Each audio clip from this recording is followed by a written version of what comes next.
he make you feel like $1 million bill? Say, oh, say, oh, make you go left, right, up, down, like just spinning round and round. Say, oh, say. Whitney, what an honor. A few words for Planet Hollywood, please. Love Planet Hollywood. Yeah? Are you a big boxing fan? No. No? I'm not, no. You're here for the spectacle? I'm here to hear Ray J sing the national anthem. And he's terrific, isn't he? Yes, he is. What can we expect from the new album from you? Something really great. I think you're gonna like it. I think you will. By 2008, Whitney Houston, named by Guinness World Records as the most awarded female artist of all time, was recording her 7th studio album. It'd been half a decade since she released her last set, Just Whitney, an album that managed to push 2 million units despite being overshadowed by Nippy's ever-eroding personal life. This release, however, aimed to cement her standing as the living architect of the house that birthed Toni Braxton, Brandy, Aaliyah, Monica, Tevin Campbell, Alicia Keys, Beyonce Knowles, Kelly Rowland, Christina Aguilera, Rihanna, Pink, and American Idol contestant Jennifer Hudson, among others. And yes, I will always love you very much. Thank you.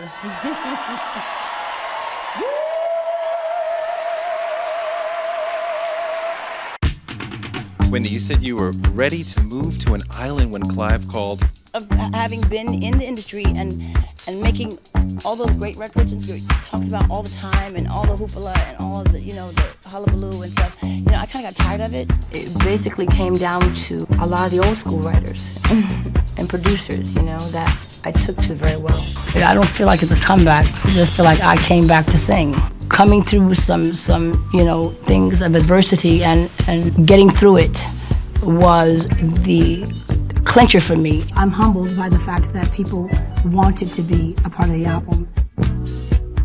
The album was recorded in Nevada, California, New York, Georgia, Florida, and Illinois. The opening track, $1 Million Bill, resulted from singer-songwriter Alicia Keys being asked by none other than Nippy to contribute to the album.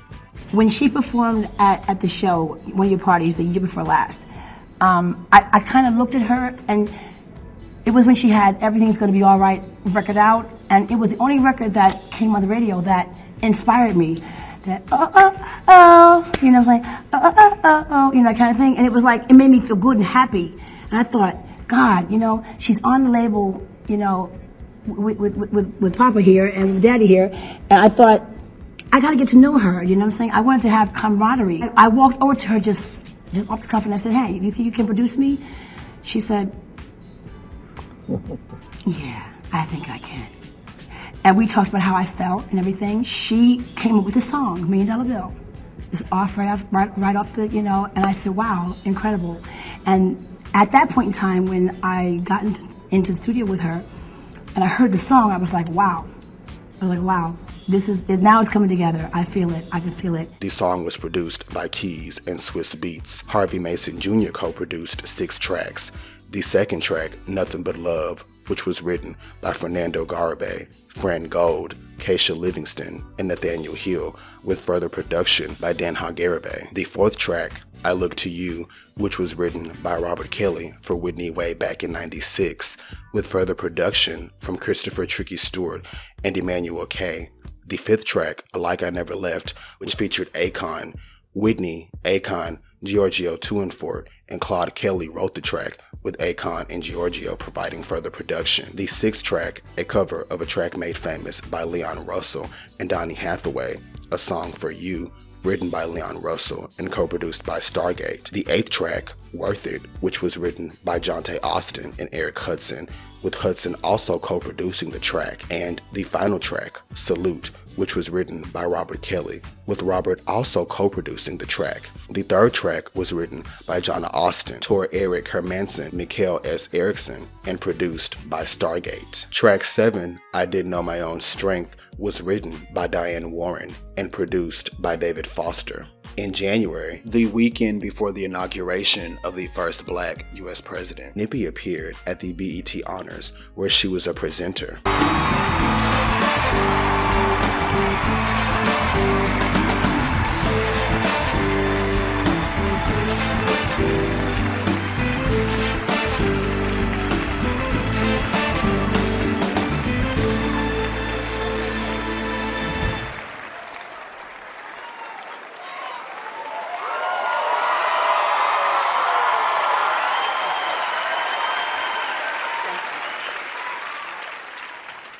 History proves that some of life's most valuable lessons can be found in cinema. Take The Wizard of Oz, or since this is BET, take The Wiz. Four people on a journey to find courage, love, intellect, and acceptance. And one man at the end of that yellow brick road telling them they had it all along. We are here to celebrate the real wizard, a cinematic magician, Mr. Tyler Perry. In February, she performed at Clive Davis's famous Pre-Grammy gala.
At the ceremony, she announced Jennifer Hudson as the winner of Best R&B Album.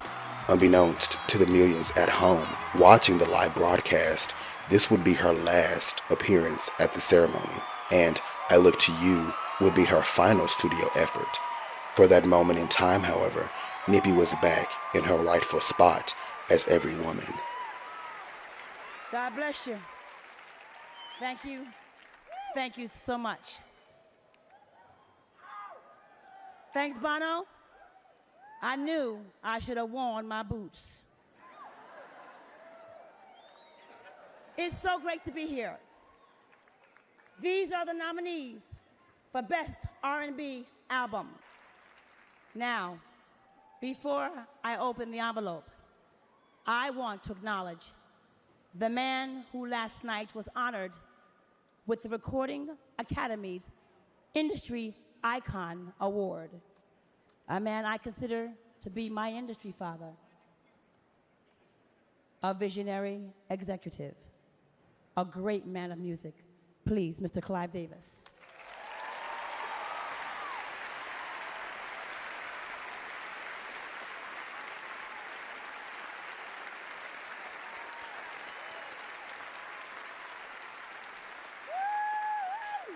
Yeah, yeah, yeah.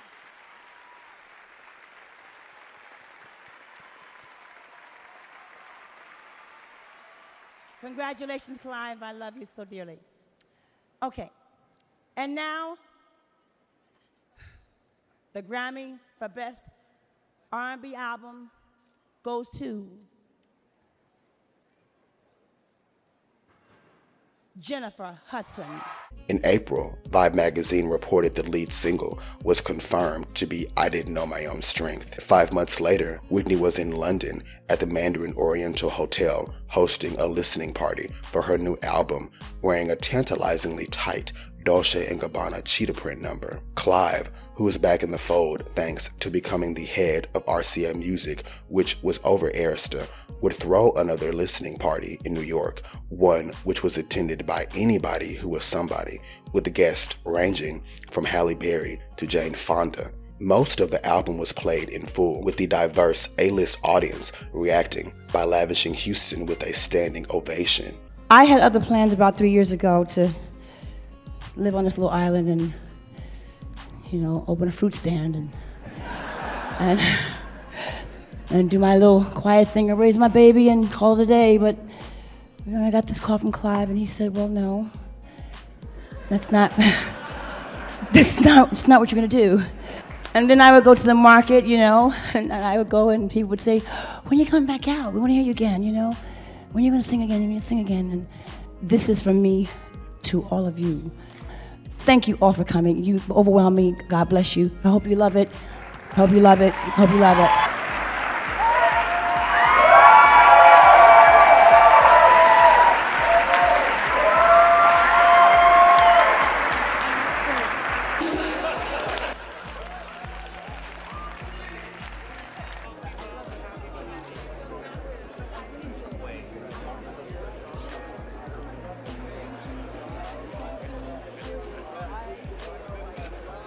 Whitney, you said you were ready to move to an island when Clive called. How could all this be better than living on an island? All those years of having been in the industry and making all those great records and stuff, what I'm saying? And then having, you're talked about all the time and all the hoopla and all the, the hullabaloo and stuff. I kind of got tired of it. So, I just wanted to I loved the time that I took to myself for me and my daughter. You know what I'm saying? And made some changes in my life that I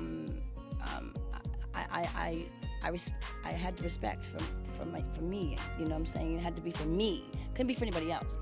And when after like 3 years kind of went by, I got a call from my dear friend here, my dad in the industry. I call him my father of the industry because he is. He guides me, and he said, listen, it's time. 7 years away, were there some adjustments you had to make, or is it like riding a bike for you? It's more like riding a horse. A bike, little wild. Yeah, it's a little more. Bike you can take, you can stop brakes. Sometimes you can't, you gotta pull a horse's reins back a little bit. You gotta hold the reins a little better. But it kind of like when I first began, it felt a little funny because I'm like, I remember this, how to do this, but I was so used to getting up, get my daughter dressed for school, watching her go to school, come back from home.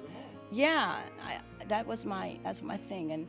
And then when I told her I was going to do an album again, she said, "That's great, Mom." She said, "It's good. You should do it."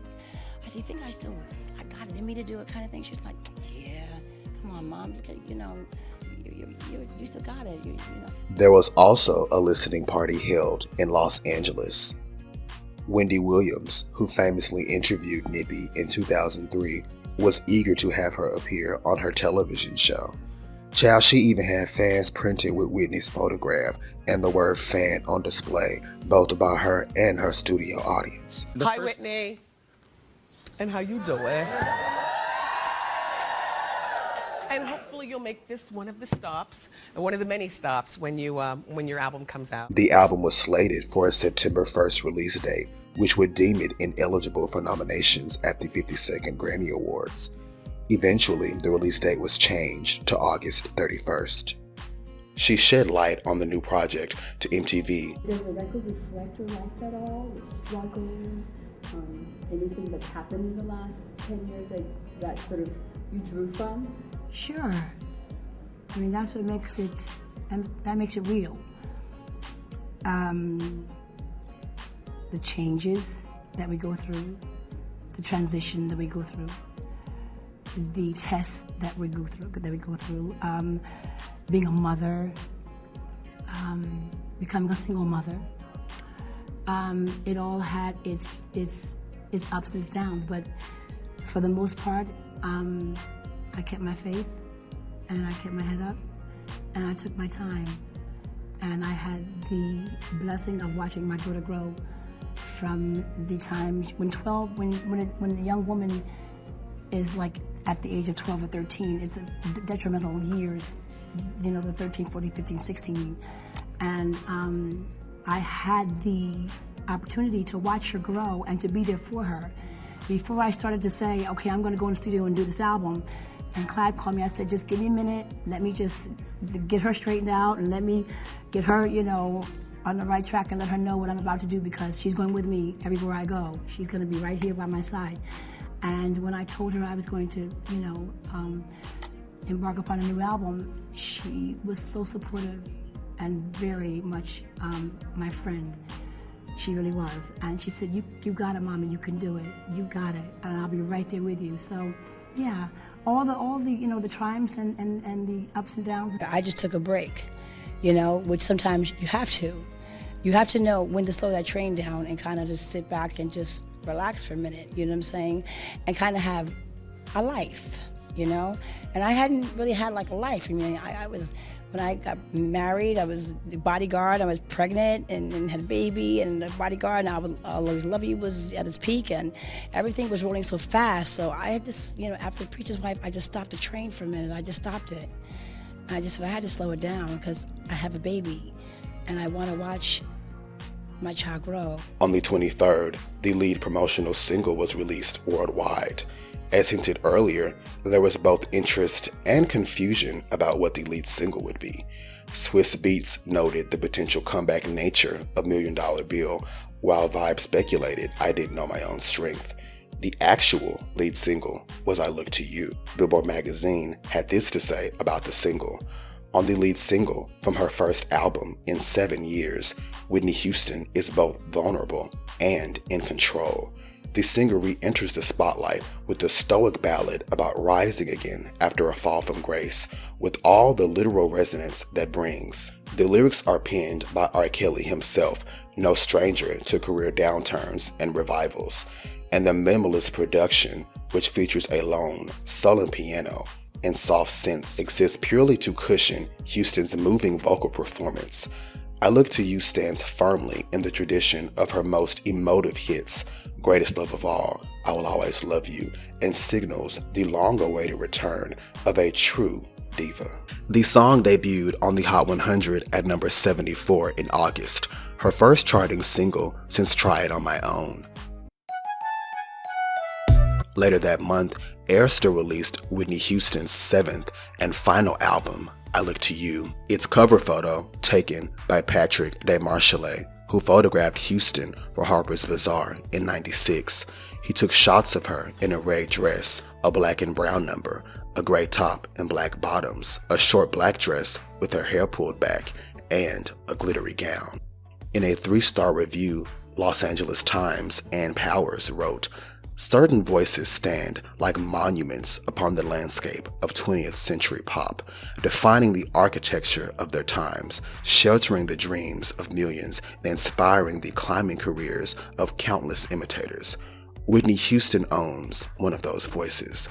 When she was at her best, nothing could match her huge, clean, cool mezzo-soprano. Not Madonna's canny chirp, not Bono's stone church wail, nor Bruce Springsteen's ramshackle growl.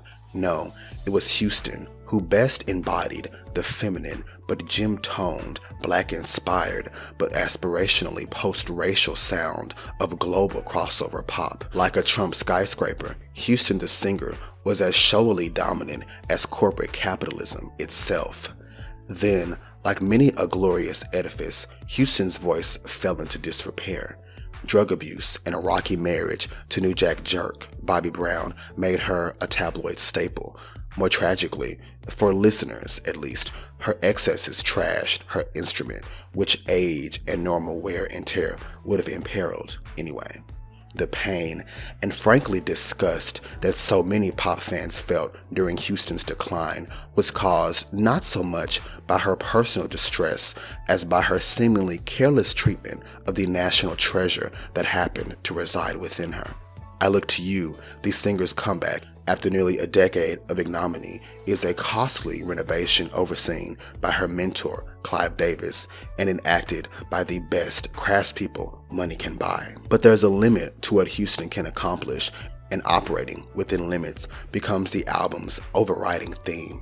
This happens beneath the music's surface, which balances inspirational balladry with bubblicious club pop, as Houston's music has always done. Houston's songwriters and producers provide her with top-notch tools. She wields them cautiously and almost humbly, never falling because she never reaches too high. The best giant ballad is the Warren-penned, David Foster-produced I Didn't Know My Own Strength, an exhibition of battle scars that's richer for the weary, injury-protecting quality of Houston's vocal. If she does earn the Grammy she's virtually promised for a song from this set, it should be for this one. R. Kelly's contributions, the mega churchy title track, and Salute, a sort of rewrite of Rihanna's Take a Bow, are less convincing, mostly because Houston can't muster the giant ego that's made similar songs golden for Kells himself. On most of the album, platinum beats overshadow any vocal pyrotechnics, and Houston interacts with her backing tracks with the muscle memory of a dance floor veteran.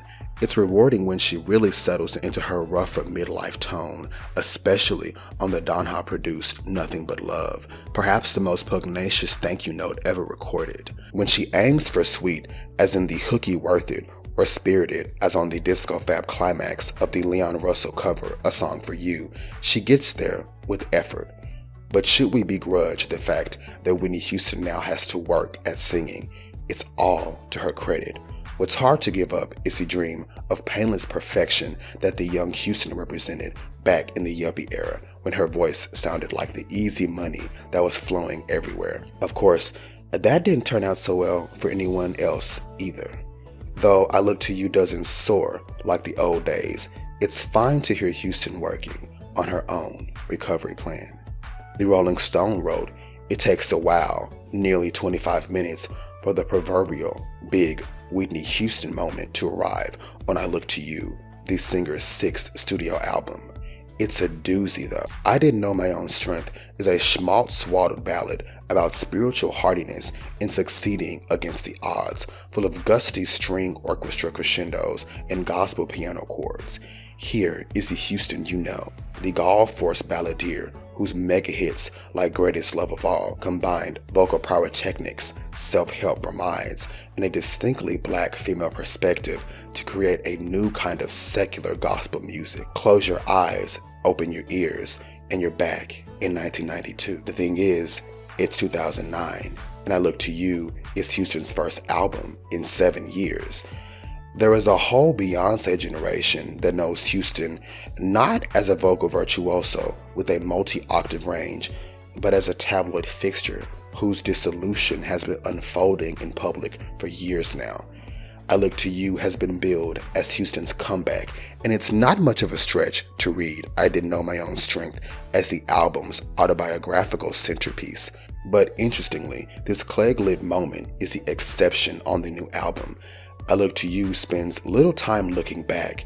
It is a modern soul record, a collection of sleek, often spunky love songs that aim at something more immediate and tangible than nostalgia or catharsis. Houston wants back in the diva stakes. The mood is set by the lead track, $1 Million Bill, co-written by Alicia Keys. It's a breezy ode to newfound love with rubbery, high-riding bass, disco-fied strings, and a lyric as buoyant as the beat. A cover of Leon Russell's A Song for You begins as an imitative piano ballad, but at the 1:30 mark, the clouds part and a sunny Eurodisc beat pours through. Even the songs with slower tempos find Houston in a sweetly sexy frame of mind, embracing her role as a singer of utilitarian baby-making anthems. I know somebody's gonna make love to this song tonight, she coos in the lush Worth It. At 46, Houston is not the singer she once was.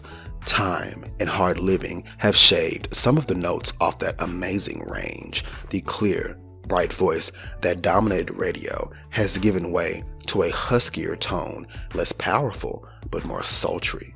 Where her voice once commanded center stage, she wisely cedes some of the spotlight to her songwriter-producers, and she has hooked up with some ringers. Wisely, these collaborators don't try to hip-hopify Houston. The beats are more insistent than in the past, but they're not trying to be single ladies. These songs have a swank adult contemporary overlay that is distinctively Whitney. I want you to love me like I never left, she pleads in Like I Never Left, a lulling duet with Akon. Is she singing to a lover or her fans? Romance comes and goes, and men can be replaced, but smash hit records, pop superstardom, the adulation of millions, that's the greatest love of all. USA Today, in a 3.5-star review, wrote, near the end of her new album, I Look to You, Whitney Houston declares, don't call it a comeback, I've been here for years. She certainly sounds strong, confident, and ready for the well-orchestrated return that has been building for months, and fully equipped to dispel lingering concerns that she no longer has the pipes. The singer's 6th studio album, out Monday, but streaming now on her website, is the first since 2002's Just Whitney and best since 1998's My Love Is Your Love. It's loaded with tunes that are perfect for recapturing the magic that once made her a transcendent star. Executive producer Clive Davis helped stack the deck in her favor with a raft of A-list songwriters and producers, including Alicia Keys, Jonte Austin, Diane Warren, R. Kelly, Nate Donha Hills, Akon, Harvey Mason Jr., Swiss Beats, and David Foster. They provide her with the beats and lyrics befitting someone making a fresh start, and Houston, 46, makes the most of it. She clearly hasn't forgotten how to sing, imbuing the material with emotional power without a lot of overly dramatic vocal runs. To her credit, Houston doesn't apologize or wallow in pity for the tabloid chronicled personal problems that derailed her career, but instead strives to shake off and rise above the muck.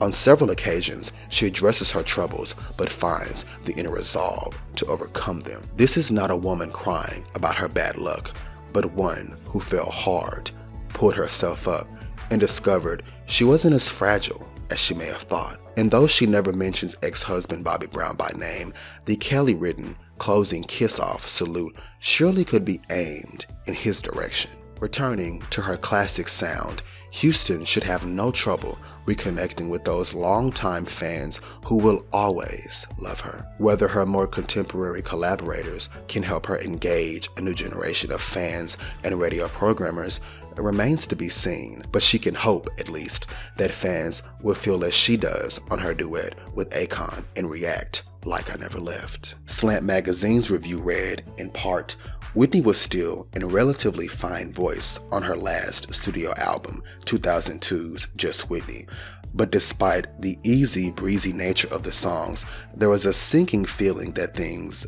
weren't okay, and the artist's infamous interview with Diane Sawyer around the time of the album's release confirmed those suspicions. I Look to You, on the other hand, finds Whitney struggling to hit notes and deliver phrases that should come effortlessly to such a seasoned vocalist. The new voice lives more contently in the mid-tempo numbers that allow her to sink into the grooves. Lead single $1 Million Bill borrows its backing track liberally from Loleatta Holloway's We're Getting Stronger, effectively masking hip-hop producer Swiss Beats' involvement. The song's composer is a decidedly more obvious presence. Repeat with rubbery bass line and tiny hi-hats, it's a bona fide disco nugget that should appeal to both Whitney's target audience, R&B and AC radio. Just as good is I Got You, on which the singer revisits the subtle reggae vibe that worked so well for her on My Love Is Your Love. For the most part, I Look to You manages to sound completely contemporary without the use of guest rappers, dumbed down lyrics, or slang. Donha, who produced 2 tracks here, proves to be a surprisingly formidable collaborator for the ex Mrs. Brown. While it's nearly impossible to imagine that the oft vitriolic singer doesn't harbor any ill will towards the likes of Wendy Williams. She deserves credit for nearly convincing us that she wishes only the best to anyone who tried to hate on me on Nothing But Love. Amid some cool, futuristic synth lines and a pulsating beat, she embraces a newly guttural tone that recalls Annie Lennox's lower register. And though she may have once had the chops to put Donny Hathaway to shame, she flips A Song for You on its head by turning it into an unexpected house anthem. Reminiscent of her cover of I'm Every Woman, it's a reminder that while she may be best known for her power ballads, Whitney's also an icon on the dance floor and has a knack for making other people's songs her own. I Look to You ends with another R. Kelly composition, Salute, which juxtaposes a tinkling piano riff with a military march and an apt I'm a Soldier Girl hook. It sounds like Whitney Houston recorded the song with a gumball planted in her chest, but oddly, that seems to add to the sense of casualness with which she tosses off boom bots like, don't call it a comeback, I've been here for years. It's in these moments that Whitney, in typical Nippy fashion, denies she ever lost, sounding positively triumphant. Entertainment Weekly wrote, pop stardom has its privileges. Unlike school teachers and tax accountants, creative types with personal demons are often able to take what doesn't kill them and emerge not only stronger, but with a new sort of depth and pathos, and often a wider audience for the pain they turn into art. I Look to You, Whitney Houston's first album in 7 years, doesn't pretend to offer the unblemished 21-year-old we met on her smash 1985 debut, but it never truly lets listeners inside the heart and head of the woman she is today. A number of tracks obliquely reference her well-documented dark times, from the mid-tempo club jam Nothing But Love to the soaring, shamelessly schmaltzy title track. Houston's famous voice, which now sounds husky and glottal, as if her vocal cords were sent through a washer-dryer cycle with a handful of small rocks, brings a gravity that the album's often generically worded ballads lack. Still, she seems relieved to turn to lighter stuff like the saucy sweet Alicia Keys collaboration $1 Million Bill and airy Akon duet Like I Never Left. On the album's thumping coda, Salute, Houston refers to herself as a soldier girl, but listeners may feel shut out of the fight. Whatever hardship she's endured, the battles within remain a mystery. After like the first 4 songs started to come in and we recorded them, and it just started to roll. It just started to roll in. I Look to You debuted at number 1 on the Hot 100 with first week sales of 305,000 copies, her best opening week sales of the SoundScan era, and her first album to debut at number 1 since 1987's Whitney. It debuted at number 1 in Canada, Italy, Poland, Switzerland, Germany, France, and Spain. She appeared on the Oprah Winfrey Show, a highly promoted, pompous 2-day affair that featured an interview and a performance of I Didn't Know My Own Strength. This appearance led to a spike in sales for the album. In August, the second single, $1 Million Bill, was released. It debuted and peaked on the Hot 100 at number 100. Its video, directed by Melina Matsoukas, saw Nippy entering a club through the back before shedding her fur and landing on stage.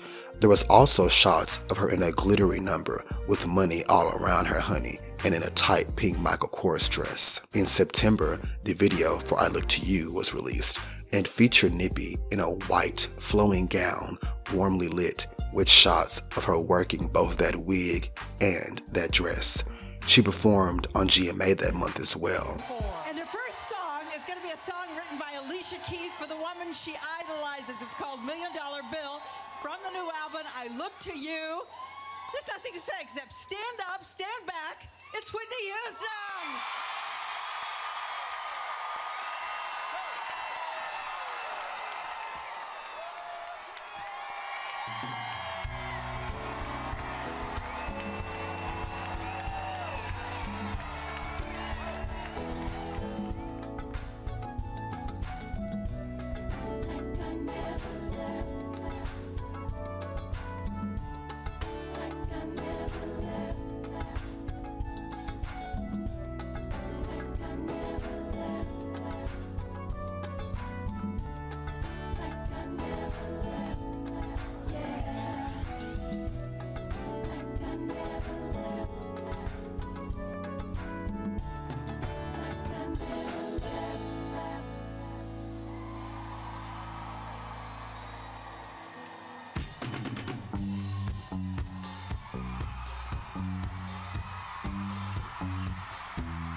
love you. Good morning, America. Hello, everybody. God bless you. God bless you. God bless you all. Thank you for coming. Thank you for coming.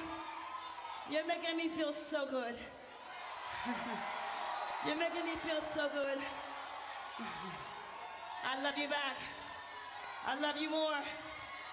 I love you more. All my people, hello, my friends. Hello, hello. Y'all all right out there? All right, all right. Oh my goodness, hi. How are you? Hi. God. I'm good, how are you? Hello, my friend.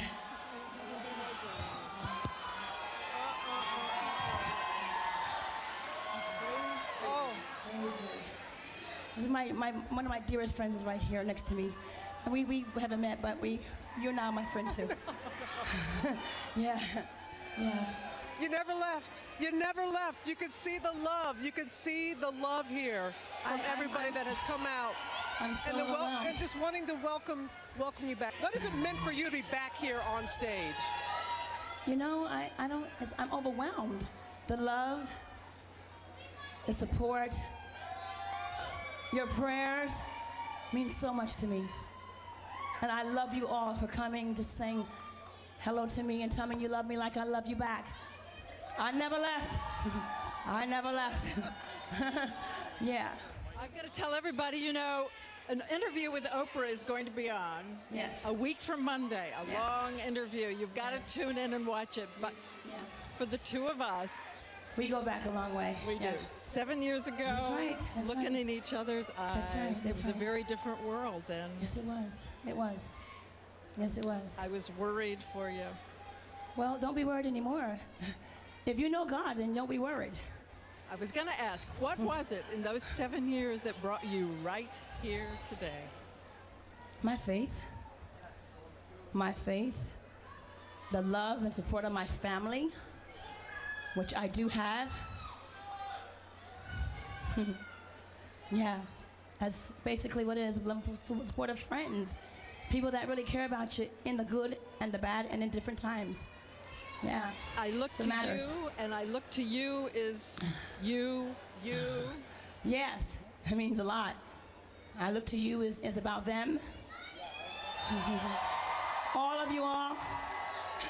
And certainly about that one up there, way up there, bigger than you and I. That's for sure. Yeah, absolutely. Can I say one thing? Stay tuned. Do not go anywhere. Whitney Houston is here. I love you guys. You've been the best. Y'all the best. You're the best. Thank you.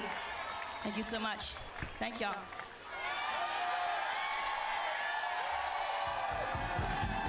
Don't go away. Coming up, Whitney Houston pays an emotional tribute to the mother who prayed for her. I owe this to my mother. I love you, Mom. That's my mom. A rare performance with her 15-year-old daughter, Bobby Christina. She calls her inspiration. My baby. My baby. Bobby Christina, y'all.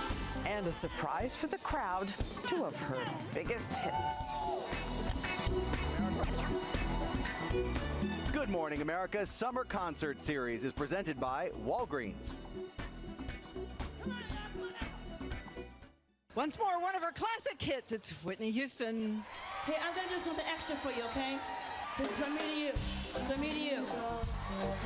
This is not planned, this is impromptu. Come on! Come on! If tomorrow is Judgment Day, and I'm standing on the front line, and the Lord asks me what I did with my life, I will say I spent it with y'all. Come on. If I wake up in World War III, I see destruction and poverty. I feel like I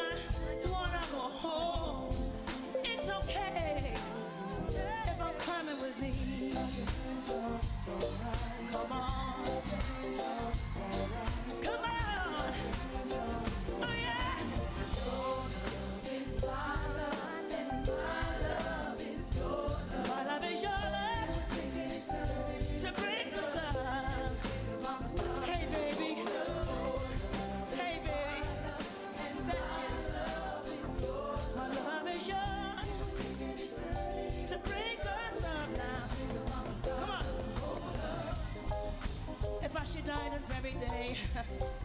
No, Lord, don't cry, 'cause on earth we wasn't meant to stay.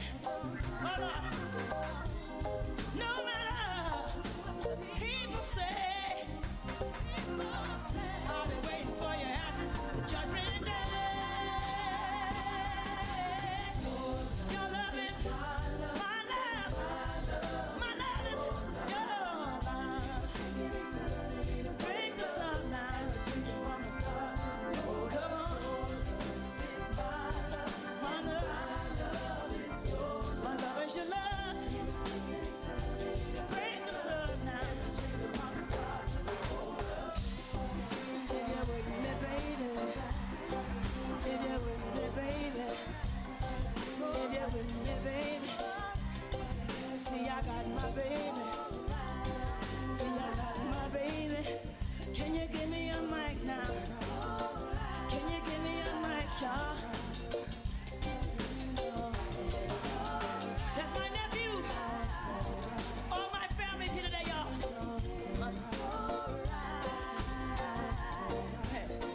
Bring it down for me.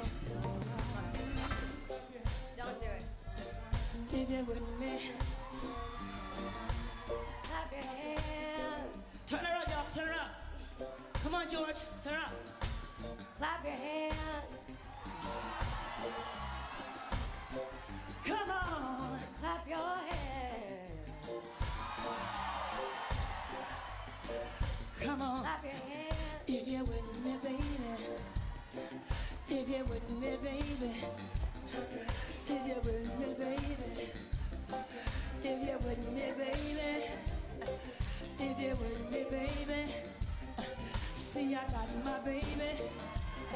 See, I got my baby. Me and Bobby's baby. See, I got my baby. Me and Bobby's baby. See, I got my baby. Come on, y'all. Come on and clap your hands. Come on, come on, come on.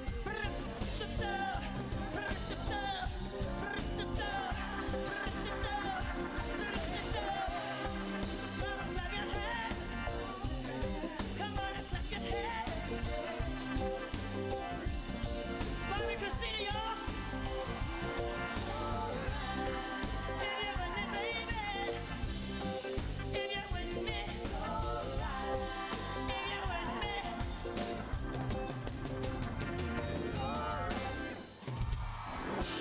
The following month, it was announced she'd go on tour. The album was certified gold, and she appeared on TV in Germany and France. As I lay me down,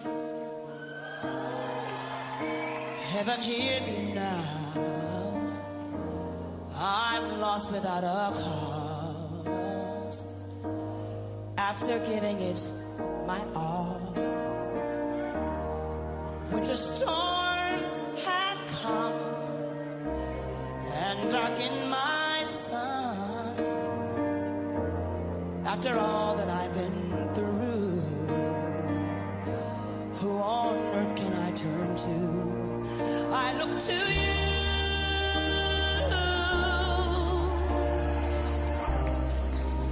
I look to you. And when all my strength is gone, and you I can be strong, I look to you. Yes, I look to you. And when melodies are gone, and you I hear a song, I look to you.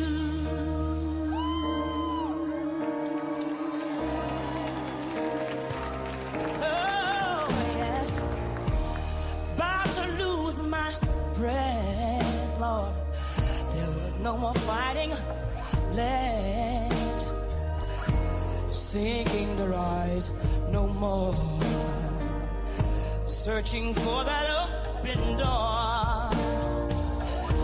Every road that I've taken led to some regret. I didn't know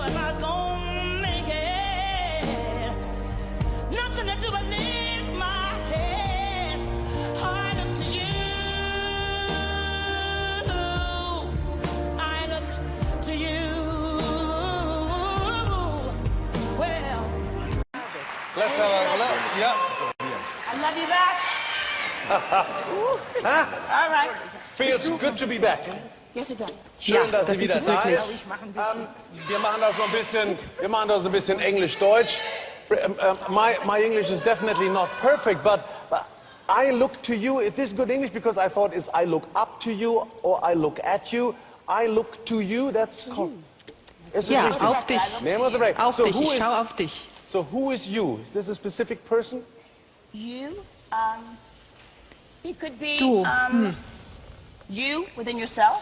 Es könntest du selbst sein. It could be your faith.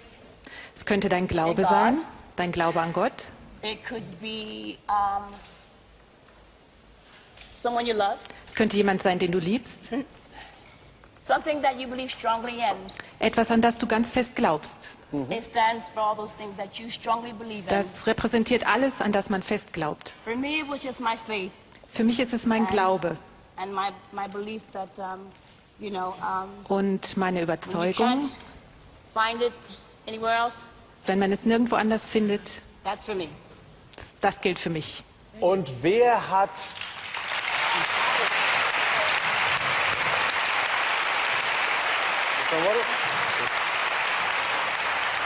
Wem haben wir deinen Entschluss zu verdanken, dass du gesagt hast, ja, ich komme zurück, ich will wieder auf die Bühne? So, who was making you come back? Was it your fans? Was it your producer? Was it your family? Or was it yourself? I basically, Also im Grunde genommen, I was kind of living a very simple life at the time. I had ich habe ein made a record einfaches about Leben geführt. 7 years, and 7 Jahre lang. my daughter was growing up and Meine Tochter wurde really groß hadn't had the opportunity to see und the caliber of career that I had. sie hatte partaken nicht die in. Möglichkeit, dieses Kaliber an Karriere Of zu course, sehen, das I ich got a mal call hatte. from Clive Davis one day saying Und that Clive Davis hat mich angerufen he felt that it was time und er sagte mir, that I came back to sing. er fände, es wird Zeit, dass ich wieder singe. There were people who would stop me in the street, I'd be in a Und restaurant and es gab and wanted to hear Leute, die me mich sing gesehen again. haben und die mir So gezeigt that haben, sie wollen, dass ich wieder encouraged me, singe. inspired me Das hat mich ermutigt, das hat mich to want inspiriert, to do another record. And you all have made noch it eine Platte zu so machen. very clear that, Und you ihr want alle to hear habt it. es so klar gezeigt, dass ihr mich hören wollt. Vielen Dank. She performed $1 Million Bill on Le Grand Journal, and 2 weeks later, she performed $1 Million Bill on X Factor in the UK and later in Italy. On November 22nd, donned in a white, form-fitting one-sleeve dress, she performed I Didn't Know My Own Strength at the American Music Awards.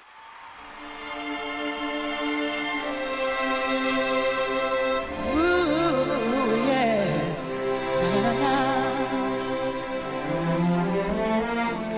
Lost touch with my soul. I had nowhere to turn.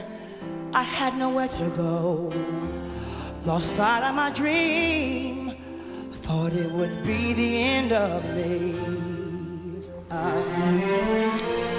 I thought I'd never make it through. I had no hope to hold on to. I thought I might break.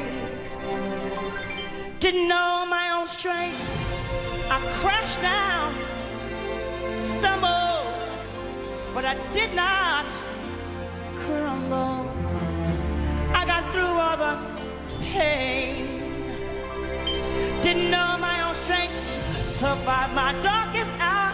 My faith kept me alive. I picked myself back up, hold my head up high. I was not built to break. Didn't know my own strength. Oh. Found hope in my heart. I found the light to light my way out of the dark. Found all that I need. Well, here inside of me. Right here inside of me. Oh, I thought I'd never find my way. I thought I'd never lift that weight. I thought I might break. Didn't know my own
was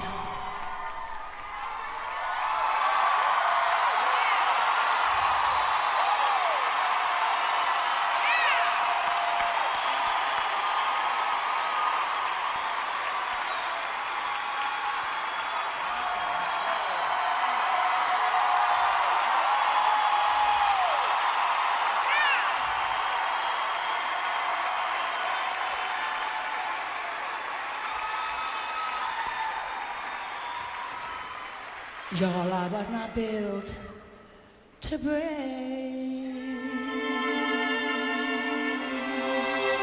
No, I got to know my own strength.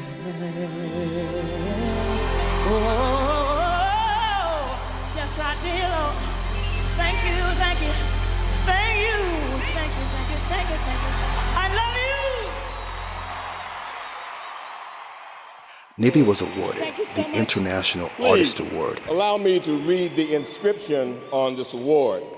The International Award of Excellence is presented to Whitney Houston by the American Music Awards in recognition of her worldwide success, exemplified by her international record sales, radio airplay in countries all over the world, live performances that span the globe, and popularity that knows no borders or boundaries.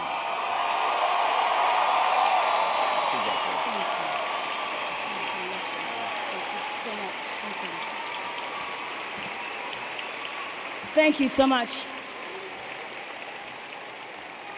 Thank you so very much. First, giving honor to God. First and always first in my life, I thank you.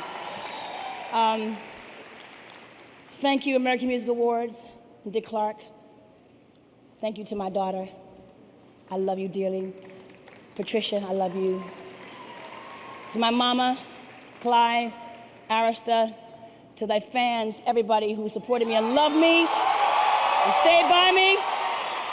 I love you, I thank you, God bless you. In true Whitney Houston fashion, by December, she was doing dates for her Nothing But Love tour. Famed photographer Randy St. Nicholas photographed Nippy in Atlanta, and those shots were used in the official tour book.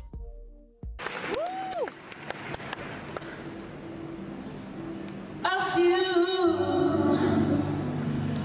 few stolen moments.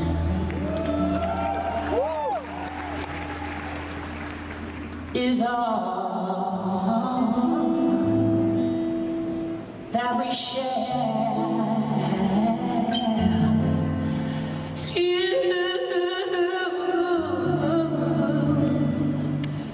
You've got your family,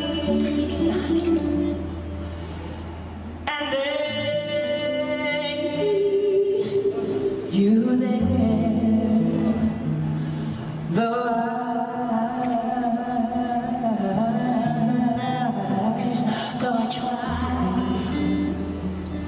I try to resist being last on your list.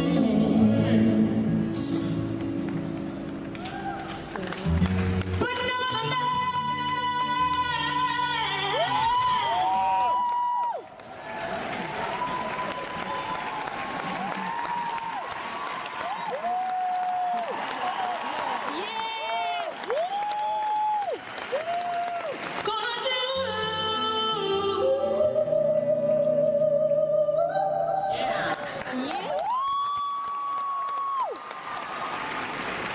so I'm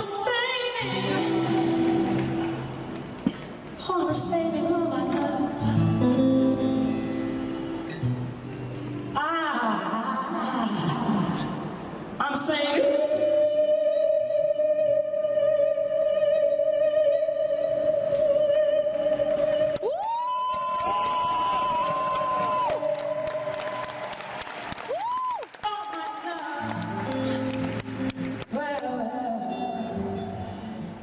I'm saving. I'm saving all my love for you.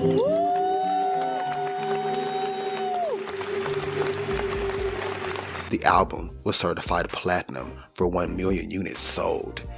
That month, the nominations for the Grammy Awards were released, and interestingly, I Look to You received a grand total of 0 nominations. Billboard published an article about the shutout with the headline reading, Whitney Houston's Grammy snub irks producers, friends, and an article that read in part, Whitney Houston's comeback album, I Look to You, may have debuted at number 1 on the Hot 200, but it wasn't enough of a feat to garner a single Grammy nod this year. Producer Danha, who helmed 2 tracks for I Look to You, feels let down by the Grammy snub. You want to know who did secure Grammy noms for working with Danha? Carrie Hilson and Pink.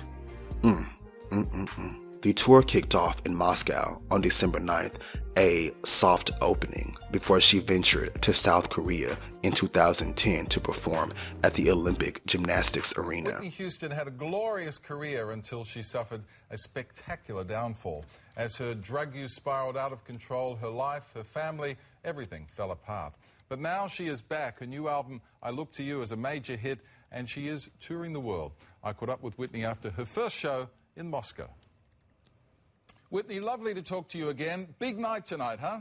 Oh yes, thank you. I'm really doing great. Thank you. Well, thank you very much. It was an incredible night, I thought. The media is referring to your album and tour as a comeback, but for you, it's all a work in progress, I imagine. Thank you for saying it's a work in progress, because I haven't come back from anywhere. I've been here. I've basically just taken time for myself and to raise my daughter. So I didn't like, make this a comeback album. I just decided to record again. I don't have to take off my clothes. I don't have to, shake my booty. I can still sing. Praise God. I pick myself back up, hold my head up high. Whitney, you stole the show at the American Music Awards. God, thank you so much. It's very kind. Thanks.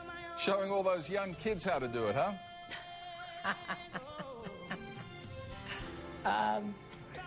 That was not my intention. My intention was to sing my song, to do it like I think it should be done. I was not out there to outdo anyone.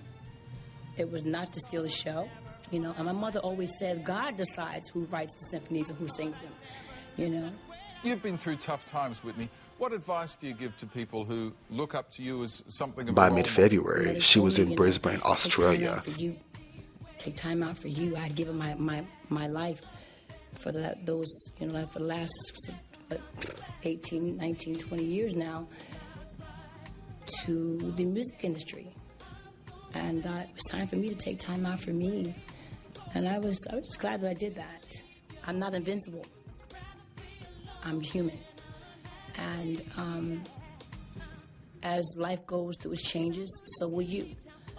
And no matter whether you're selling 10 records or 10 million records or 170 million, whatever it is, you have to take time out, I think. And I think that having a daughter changed my perspective on a lot of things, that it allowed me to be human and to share my life, my experiences, and to my time with my daughter, which was a blessing. How difficult is it going through all that stuff with the whole world watching on? I don't include them. They include themselves, but I don't, you see. So I don't pay them any attention. I don't watch TV to watch who's talking about me, who's talking about this one, what this one's doing, what that one's doing. I wonder how that, who business is. That's not my that's not my thing. I don't do that. I mind my business, and I keep with what I know best, and that's with me and me personally, myself, my daughter, and my mother, and the people that I know. I don't try to get in other people's lives and what they do.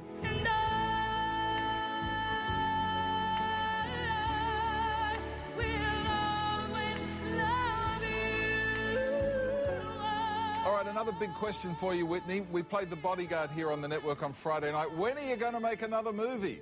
Oh, no. It's one step at a time. Step by step.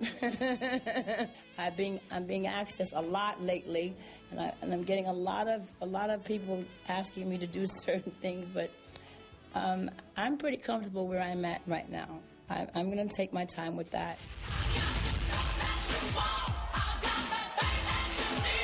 Britney Spears was passing through Australia recently, copped a lot of criticism for lip syncing. What do you reckon about all of that? Now you know I don't lip sync. That is the right answer, Whitney Houston. But you can't. You have to take it easy on the kids. Because they only know what they know from the past 20 years of what they're used to. But they should do their homework, though. I must say that. They should do their homework. Because I had to do mine. My mother made me listen to the great voices. And if I could not sing as well or better then there was practice. There was practice. I had to practice. I'm not criticizing or saying that it's wrong to lip sync. I think that if you're coming to see somebody who does that and who entertains that way, then that's what you like. You know what I'm saying? If you're coming to see someone who sings and who sings live and who's like the Barbra Streisands or the Whitney Houstons, then you come see me. So you're coming back to Australia to perform. It's been a while. You're going to sing all the hits? I'm going to sing all of them as yes, I certainly will. I will. Australia has always been one of my favorite places to visit. I've always loved going there because I just think it's a beautiful country, beautiful place to visit. Hopefully it'll be very warm when I get there. Whitney, safe travel. Thank you for your time, and we'll see you here early next year. Thank you, Richard. Take care. I'll see you soon.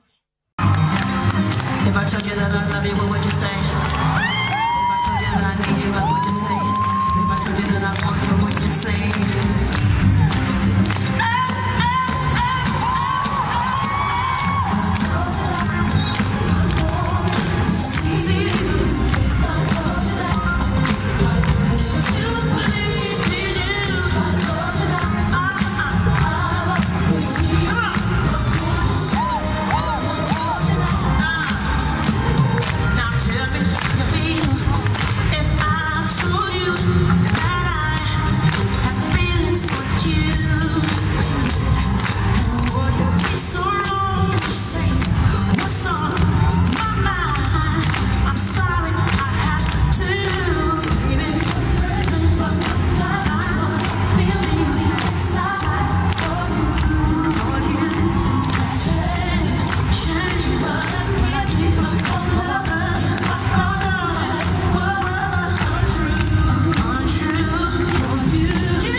Whitney Houston's opening concert in her long-awaited Australian tour fell flat last night. The Brisbane show received heavy negative attention. In disgust after she struggled to make it through her songs. After a 20-year absence, fans couldn't wait to see Whitney back in Australia, but after just a few songs, Was about to lose my breath. Many couldn't wait to leave. So heavy that by the Sydney show 2 days later, them folks still wouldn't let it go. Arena in Sydney, the whole room was like willing her to do well. It was the crowd was on their feet for the first couple of songs, and this actually sounds pretty good. Have a listen to this. You know it, you know it, you know it. And if you came here all alone, find someone to hold that close. You know it, you know it, you know it.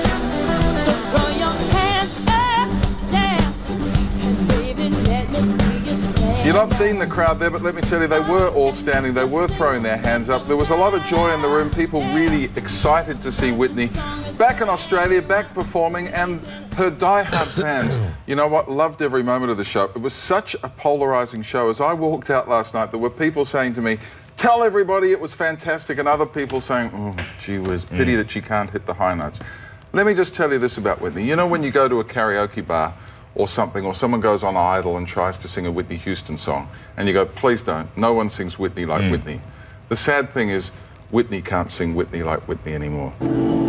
I believe the children are future. Well, Whitney, the journey of this album, I Look to You, which is the title track. Was it a hard album to make? I wouldn't say it was a hard album to make. For me, coming through some things of adversity and getting through it was the clincher for me. It just made me feel triumphant in a way, like I had the victory.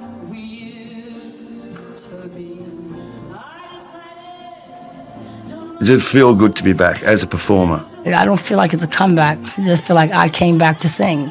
You know what I'm saying? I took a break. I needed that break. I needed time to raise my daughter, to make sure that my daughter understood that I just wasn't a performer or entertainer, that I was a mother. I was her mother, and that she could depend on me, and that I had to make sure that she was raised properly because that's how I was raised. Did you at any stage think, I may never sing again? I never thought I wouldn't, I couldn't. I just didn't want to. I didn't want to.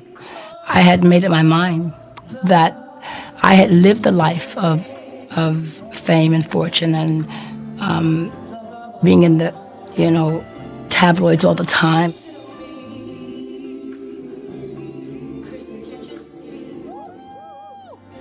I come from a line of very strong women. My mother talks to me on the phone, and when she talks to me, she not only talks to me, but she prays with me, so that I am strong, that I stay strong. We all have our times and our moments where we're just, going through something, one adversity or another, or one tribulation or another, and there is always something, one song or something or some time where you hear something and you go, oh, that I can get strength from. Well, $1 Million Bill, you did it on X Factor, and you were astonishing. We nearly had a Janet Jackson on our hands. You think? My dress popped in the back of my clothing, and I could feel it. I felt the uncomfortableness. However, I was taught to perform. I was taught to be an entertainer. And when things go wrong, you have to outperform it. Doesn't matter. Forget about it, keep moving, and get stronger with it. That television auditorium went off, It was and they very loved kind. you. It was And very we warm. all love you very God much. bless you. Thank you for having me. Thank you. Good to And see come you down again. to Australia. I will. All right. I love Australia. I'll be there. She then toured Europe from April to June. Overall, the tour was financially successful, but the criticism about her voice lingered. It is important to note that there are wonderful moments from this tour, moments that are routinely left out of discussions of the Nothing But Love tour. I'm lost without a cause. After giving it my all. Oh yeah, winter storms have come and darkened my sun. After all that I've been through, who on earth can I turn to?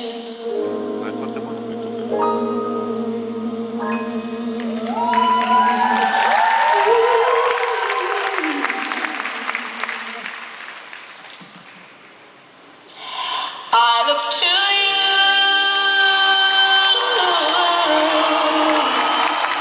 Lord, I look to you.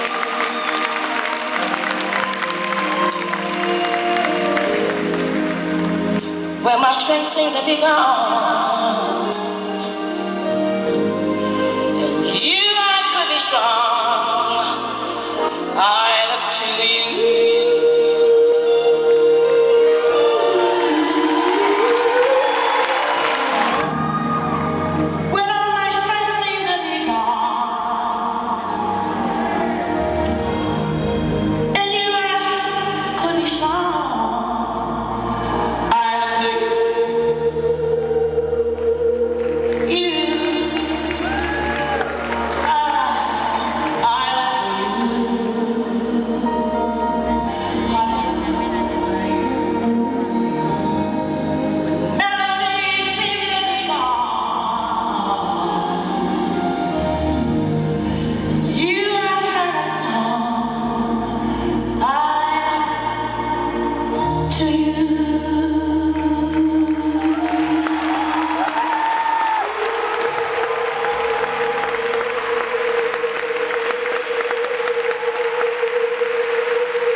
There is truth to the criticisms.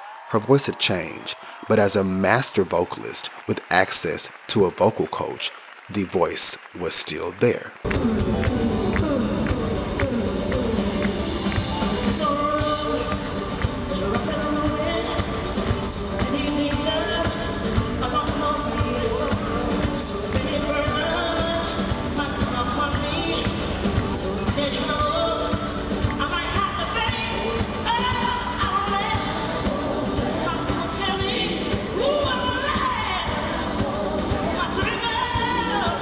On June 27th, Nippy was honored at the BET Honors with a tribute, which included a performance from Clive's new industry doll, Jennifer Hudson. He'd soon put her down, by the way.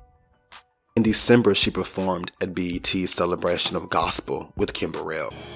Was about to lose my breath. Had no one fighting left. Sinking and rising more. Searching for the open door. Your seems a rose I taken. Led to some regrets. Oh, Kim, I don't know as I gonna make it. I understand. But now my hand in my head.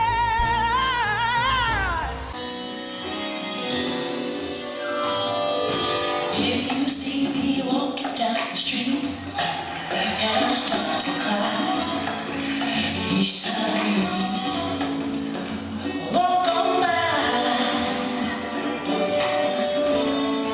We're live on Grammy.com right now. Oh, wow. First of all, you look wonderful. Thanks. Amazing. You are a musical legend. You're a Grammy legend. What is it like being here at the Clive Davis party, a man so instrumental to music? This particular night, my cousin is being honored for 50 years in show business. That's amazing enough. In February, she attended the Clive Davis Pre-Grammy celebration and performed.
In May, Whitney was back in rehab.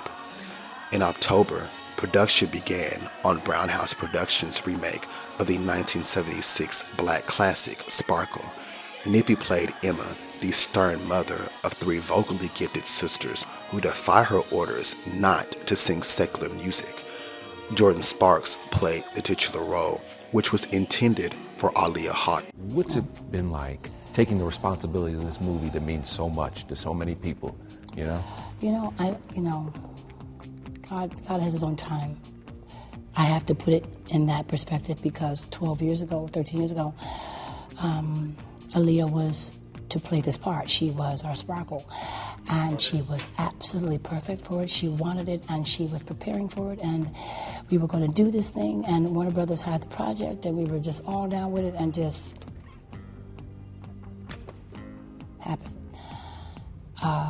Very sad and very memorable moment for me.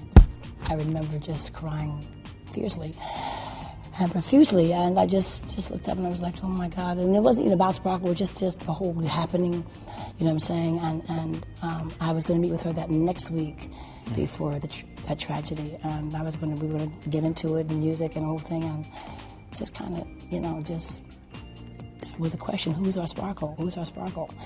And I just said, it'll come. And my partner and I, Deborah Chase, we just said, just lay it down, and it'll come. And when its time is right, it'll come back together, and somebody's going to see our vision in this piece here. And so be it, as it is today. Someone did see it. Devon Franklin picked it up, and he said, listen, this is a piece. And he called Salim and Maura, and they did it. And my thing was, who's our Sparkle?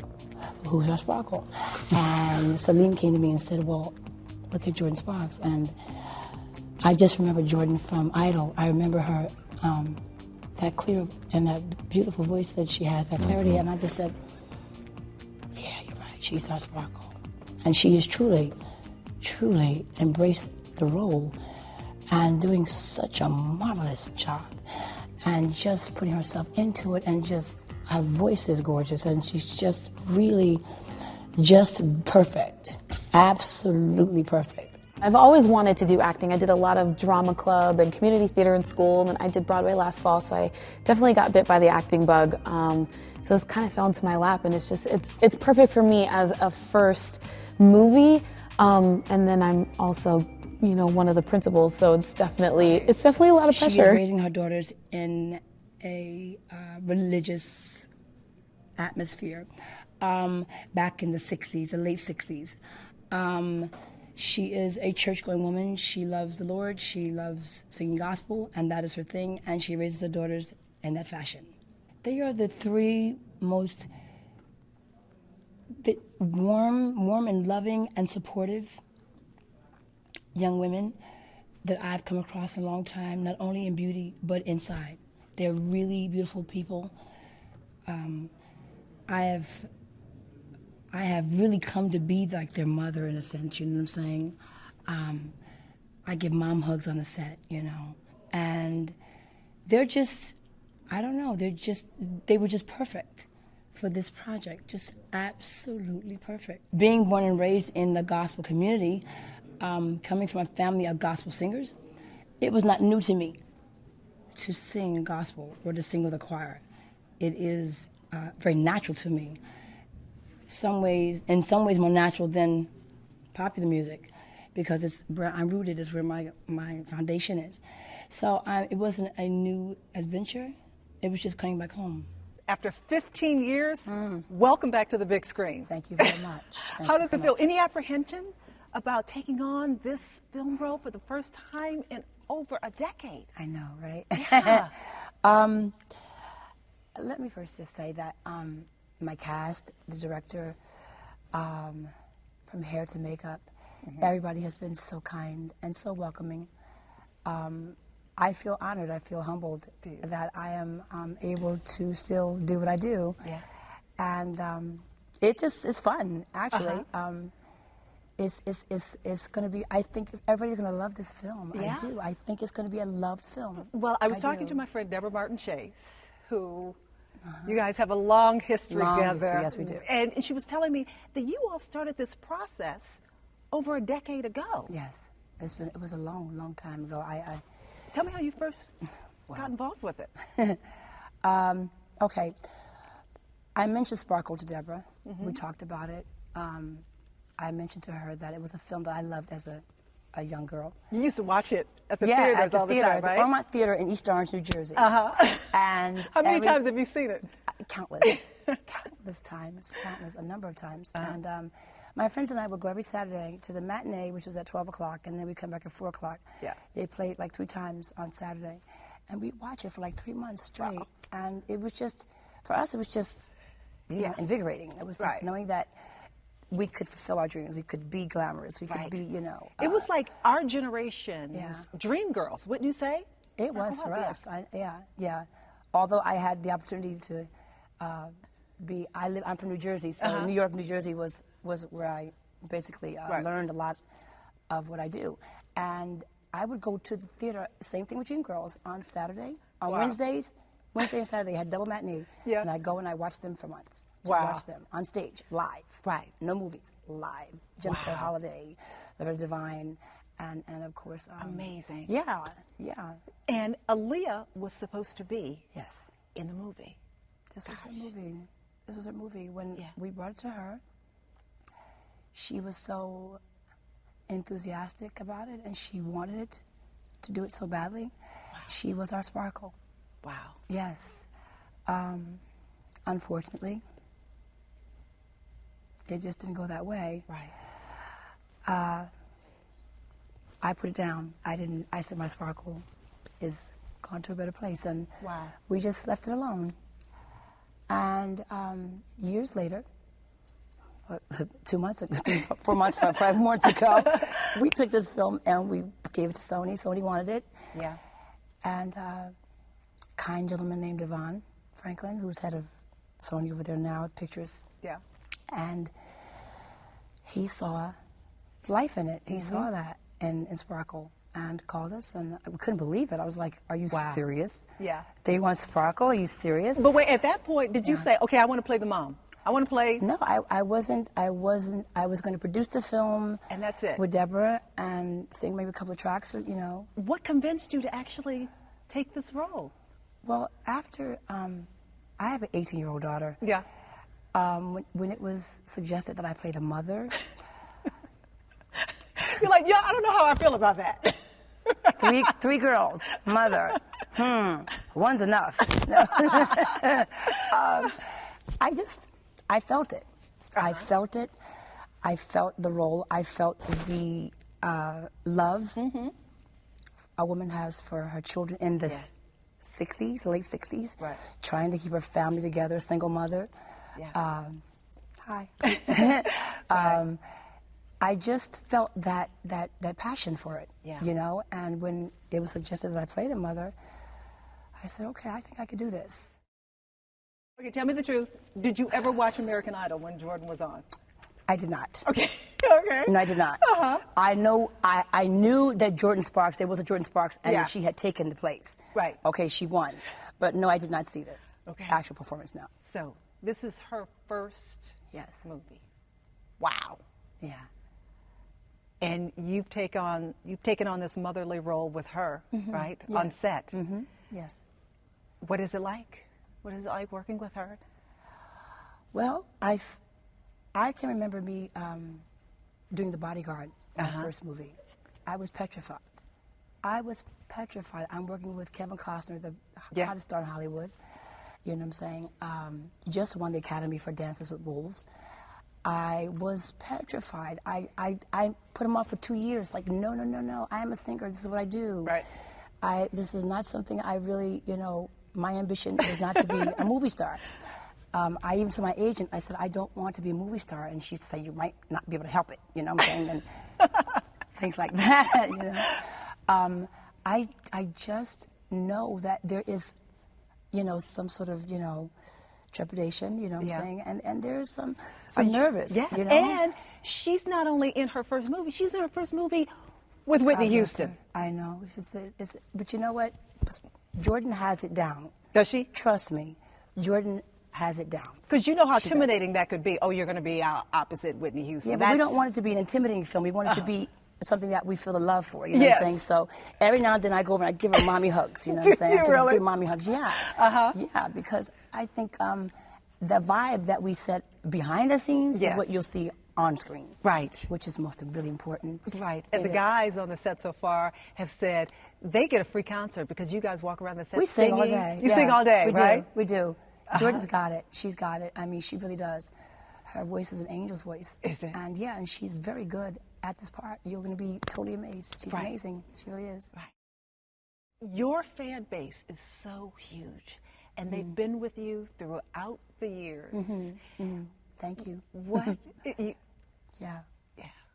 I'm humbled. I'm truly humbled. I've got 30 years under my belt now. You do? Yeah. 30 years this year. 30 years in the music industry, in the industry itself. I can just give my, you know, just influence as best as I can. You know, there'll be the ups and there'll be the downs, and there'll be the all arounds. You know what I'm saying? But you know, your belief in your faith and your determination. Right. The encourages people who encourage you to do and be the best you can. It is a blessing that I have a mother that's very strong. Yeah. And family that surround me and constantly tell me they love me. Yeah. And my daughter is my greatest inspiration. My greatest. She supports me. She loves me. She gives me good mommy hugs. Yeah. Good daughter hugs. When I told people I was coming here to interview you on the set of Sparkle, one person said, "I want Whitney to know that she's got so many people rooting for her." Do you feel that? Oh yeah. Do you? Yeah. Oh yeah. Oh yeah. I've got some good saints out there. You do. And You intercessors. absolutely do. That's right. That pray for me constantly. Right. That you got to have that. You got to have that. You do. For those who know and believe, you have to have that. Support is a major strengthening for you as a person who does this. Yes. It's not easy. Right. But we get through it. I have to say, because people are going to ask me, I have to say, you look fantastic. Thank you. Thank you you look very much. absolutely amazing. Thanks. And you feel that too, don't you? I do. I'm older. I'm matured. But you still look good. Thank you. But that doesn't mean that has nothing to do with me feeling I'm not old. I feel older. Yes. I'm matured. I'm maturated now. Yes. You know what I'm saying? Yes. And looking forward to the years to come. That, Right. You know. Okay. Those good years. So, okay, we've got Sparkle under our belt, or we're getting it under our belt. Yeah. Another movie role? Oh, you know what? That Terry McMillan, she keeps calling me about that. Waiting to exhale too. Yes.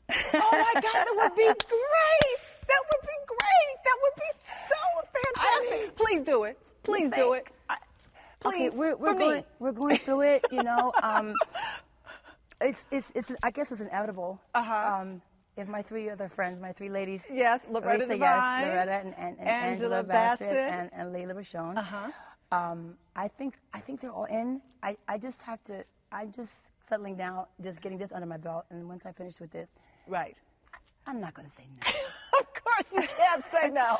We can't say no. No, Savannah has to be. Okay. She has to come back, yeah. By November, the movie was in the can, and she recorded His Eye is on the Sparrow and Celebrate with Jordan Sparks. The film entered post-production with a theatrical release slated for 2012.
Get that Ellen Whitney. That's the last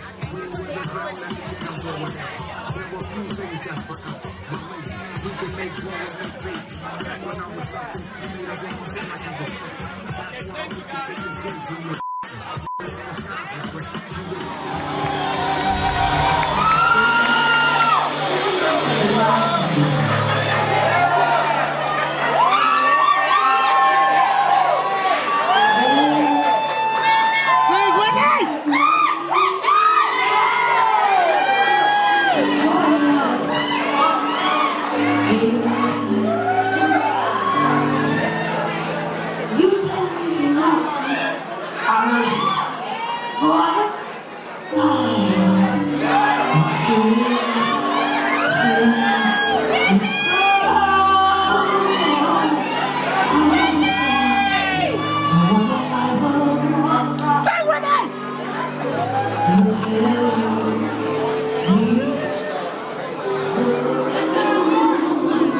Whitney, it's me.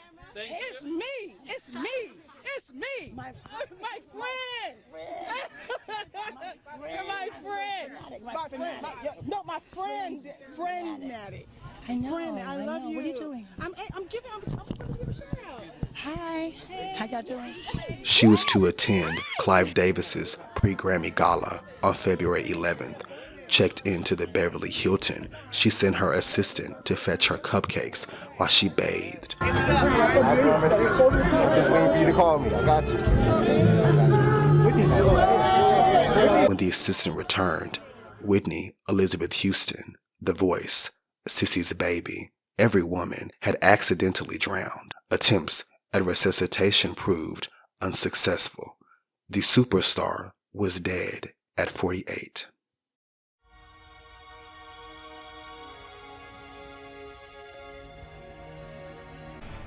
You know, every once in a while you have to report something that you thought would be the worst thing that could happen, and it was going to happen, and now it has. Singer Whitney Houston, one of the greatest voices of our generation, CNN has gotten confirmation from her representative, has died. The news hit the streets like a meteor. Downstairs, Clive, her so-called industry father, allowed his party to go on in the midst of an unspeakable tragedy. You were, I think, going to go to the Clive Davis party. Yes. It was a surreal event where Whitney's body was still in the hotel, and there was this sort of party where apparently half the room were in tears, the other half were kind of partying. What did you feel about that? I thought that was complete insanity. And knowing Whitney, I don't believe that she would have said, the show must go on. She was the kind of woman that would say, stop everything. I'm not going to be there. You know, I don't know what could motivate a person to have a party in a building where the person whose life he had influenced so enormously and whose life had been affected by her. So they were like, I don't understand how that party Everyone from Shaka Khan to Al Sharpton to Jordan Sparks were featured on cable TV speaking on the tragedy. Her music filled the airways, and her videos were blasted on MTV. A week later, Nippy, in a gold casket with Nippy inscribed on the silk lining, wearing $500,000 worth of jewelry, including a $200,000 pair of diamond earrings she bought to celebrate the success of The Bodyguard, was funeralized at New Hope Missionary Baptist Church. Kevin Costner, her co-star in The Bodyguard, delivered a moving eulogy. The National Enquirer, who made a buttload of cash sensationalizing Nippy's entire life, published a photo of her in repose on the cover of its March 5th issue. Child, she couldn't even be dead in peace. In April, the results from the toxicology reports revealed that she died from a combination of heart disease and cocaine use. Sparkle was released to theaters, and though Houston was the big draw, many a critic focused on Carmen Ejogo's turn as sister rather than what was arguably Houston's best acting performance.